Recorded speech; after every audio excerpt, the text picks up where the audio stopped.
ఒక కాలనీ లేకపోతే ఒక వీధి, ఒక గేటెడ్ కమ్యూనిటీ లాంటి దాంట్లో ఒక ఇద్దరు ఫ్రెండ్స్ ఉంటారు. Family friends. వాళ్ళ ఫ్యామిలీ, వీళ్ళ ఫ్యామిలీ ఉంటారు. ఆళ్ళిద్దరూ సాయంత్రం 5 అయ్యేటప్పటికి బారుకు పోయేవారు.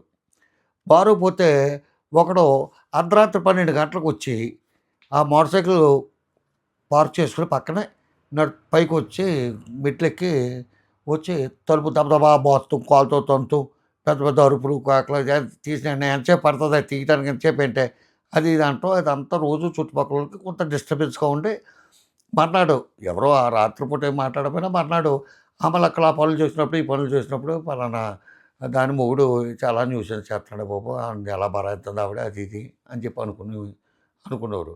ఇక రెండోవాడు ఆడు ఎప్పుడెళ్ళాడో తెలీదు గానీ, పొద్దున్నే పాల ప్యాకెట్టు, ఆకుకూరలు, ఒక ఇంగ్లీష్ పేపర్ సంకలో పెట్టుకొని, చాలా నీట్‌గా నడుచుకుంటా ఆడింటికెళ్ళేవాడు.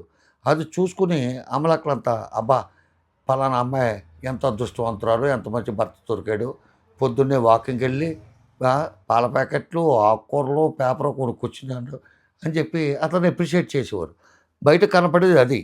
లోపల జరిగేదేదంటే ఫస్టోడు ఎంత తాగినా రాత్రి అవతలోకి ఆడు కొంపకొచ్చాడు. రెండోవాడు తాగుతూ పోతూ ఇంకో కొంపకు పోయాడక్కడ. ఆడు సెకండ్ సెటప్ దగ్గరికి పోయాడు. అక్కడ పనులు చూస్తున్నాడు.